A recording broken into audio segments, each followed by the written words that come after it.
The Crota's End Day 1 raid race, or as it's more commonly known, the world's first raid race, came and went. In today's video, I'm going to be giving you my thoughts and opinions on it. Obviously, it was way more difficult than the last raid, Root of Nightmares. Just to give you an idea of statistically how much more difficult, nearly 20,000 people beat Root of Nightmares in just the first day alone, but less than 1,000 were able to actually conquer Crota on the first day, and some people tried to speculate saying that, you know, there's just a lot less people playing the game. Everyone's playing Starfield and stuff like that. And I don't really think that's the case. There may be a little bit of that overall, but for the most part, people are pretty excited for the Day 1 raid races in Destiny 2. They're easily the most hyped time of the year. Obviously, reprised raids, they can have the fun of nostalgia, but they're not as exciting as the new raids, like the new Final Shape raid that's going to come out in February, March time. That one will probably be super hyped, right? So aside from the ideas that there's just less people playing, the difficulty was much higher, but was it too high of a difficulty?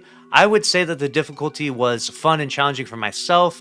My team and I thought that we actually wouldn't be able to beat it. It took us 15.5 hours, but of course that's my own personal experience, which can be a little bit anecdotal. I'll allow you to comment down below your thoughts, your experiences on the Day 1 raid race. Did you enjoy it? Did you not enjoy it? Obviously, people will have difference of opinion. One thing that I would mention though is that a lot of these raids are aspirational content, especially the Day 1 raid races, so not everyone should just be able to beat it. I think that Bungie did the community a disservice in some way by kind of letting the Day 1 raid for Root of Nightmares be basically beatable by everyone. I can't think of anyone that actually genuinely could not beat Root of Nightmares with 48 hours. I've never heard of any story of that, and that's not really aspirational content, you know, and you might think that that's an elitist opinion or that I don't care about the casual community. That's definitely not the case. I myself was a casual playing Destiny for the first year, and I enjoyed being a casual, and I remember myself being in the, what was it, in the Vault of Glass. I was in the Gatekeeper checkpoint for 4 hours with my LFG team until we decided to call it quits. We had, I think, only one person that had Galhorn on at the time, so we didn't have quite the DPS check and we didn't understand the mechanics.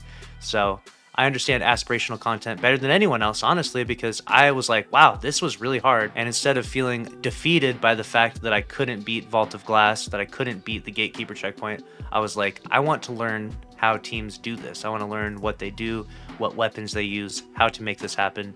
And honestly, my very first raid experience kind of set forth that path of wanting to take the Day 1 raid serious and enjoying the challenge that they present. So overall, I'll give Crota a 9 out of 10 in terms of its challenge and its difficulty. It was very difficult. It was very challenging. I mean, I was also there for Last Wish when quite literally only 2 teams were able to beat it, and my raid team was in the running to actually beat it.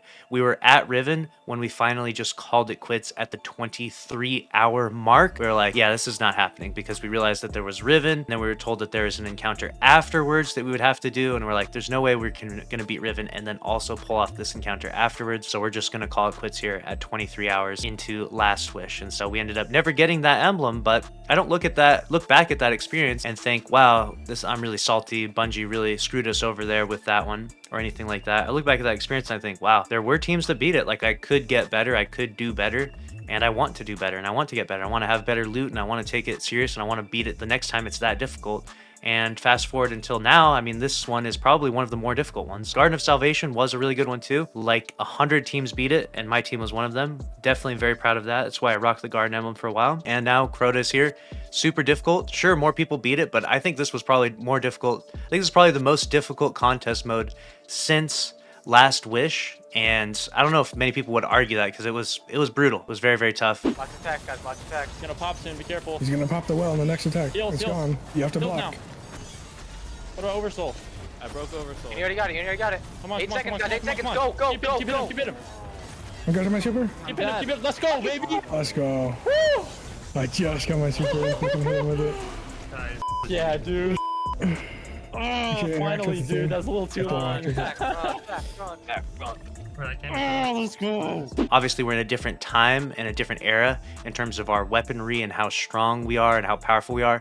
We have so much more abilities, more exotics, and the ability to buff and debuff and do all these crazy things at the will, which back in the day when Last Wish came out, we had just swapped over from the double primary meta over to finally getting special ammo. So overall, I really enjoyed the challenge. I kind of wish that Bungie didn't make Root of Nightmares so easy, because I think that kind of led a lot of players into a lull of thinking that they could actually pull this off with any sort of like consistency or like with basically with ease, which shouldn't have happened, right? Because these day one raid races are meant to be pretty difficult. So when you compare it to Root of Nightmares, I can see why so many in the community would be salty or upset, but I feel like it was actually a really good day one raid race overall. And I kind of wish Root of Nightmares had been more difficult to not diminish the value of these day one raid races. My prior experience to all of this as well, like I mentioned in all the D1 races, I also have played Crota a ton. We can pull up my raid report here and you can see all the different stats from my D1 Crota raid report. This was my favorite raid in D1. This was the raid that got me into content creation because I was just enjoying this raid so much. So the nostalgia hit different, getting to go back here and getting to do it all over again. So definitely for me, I personally liked this experience a lot for that alone. The nostalgia was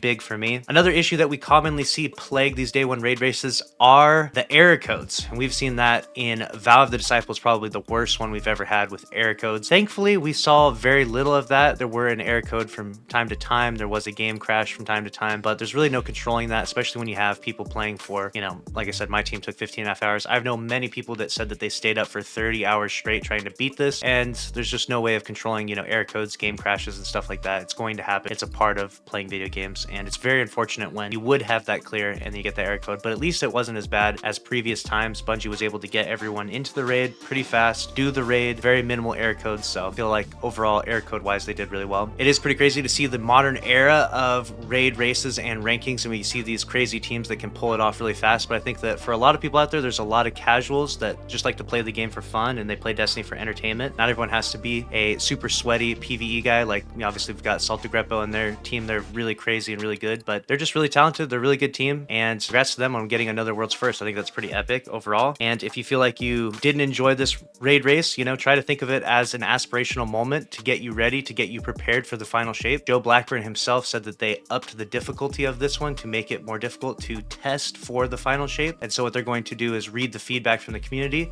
If they feel like this difficulty was really good, then this is basically what it's going to be like for the final shape raid. They want the last raid to be probably the most difficult, the most memorable one at the least. And right now, when you think of the most memorable raids, I think of King's Fall, Last Wish, Vault of Glass, and obviously right now our recent memory is Crota's End, but in the grand scheme of things, I think Crota is probably a more smaller raid, not as per se memorable as something like Last Wish.